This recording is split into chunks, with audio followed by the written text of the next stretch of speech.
নিজের জীবন বাজি রেখে কমলিনী নিল আজ বড় সিদ্ধান্ত। হ্যাঁ বন্ধুরা, বিস্তারিত জানতে ভিডিওটিতে একটি লাইক দিয়ে চ্যানেলটি সাবস্ক্রাইব করে সম্পূর্ণ দেখতে থাকুন। নতুন পর্বে দেখতে পাওয়া যায় মিটিল এবং বাবিলের সম্পর্ক ভেঙে যাওয়ায় ভীষণই রেগে যায় নতুন কাকু আর কমলিনী। নতুন কাকু আজ অসম্ভব রেগে গিয়ে বাড়ির সকলের সামনে দাঁড়িয়েই বাবিলকে বলে, বাবিল, কি হচ্ছেটা কি? এখন মিটিলকে তোমার ভালো লাগছে না, আর একজনকে ভালো লাগছে, কিছুদিন বাদে আবার তাকে ভালো লাগবে না, অন্য কাউকে ভালো লাগবে। এভাবেই কি চলতে থাকবে? Continuous process? তখন বাবিল বলে, আমি আসলে সম্পর্কে জড়িয়ে ছিলাম ঠিকই, কিন্তু বিশ্বাস করো, এখন আমি ওই সম্পর্কটা থেকে বের হতে চাই।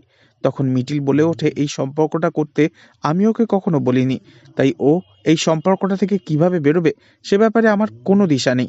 তবে আমি মনে করি এমন একটা কারণ আছে যার জন্য বাবিলের উচিত ওই মেয়েটাকে বিয়ে করা। সেই কারণেই আমি ওর বিয়েটাকে সমর্থন করি মনে মনে। তবে এই কথা শুনে তো কমলিনী খুবই রেগে যায়। কমলিনী বুঝতে পারে বাবিল এমন একটা মারাত্মক ভুল করেছে যার জন্য মিটিলকে সরে যেতে হচ্ছে।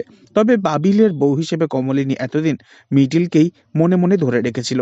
আচমকাই এভাবে মতের পরিবর্তন তা কিছুতেই মেনে নিতে পারে না কমলিনী। তবে কি সিদ্ধান্ত নেবে এবার কমলিনী? নেক্সট আপডেট জানতে অবশ্যই সাবস্ক্রাইব করে রাখবেন। ধন্যবাদ।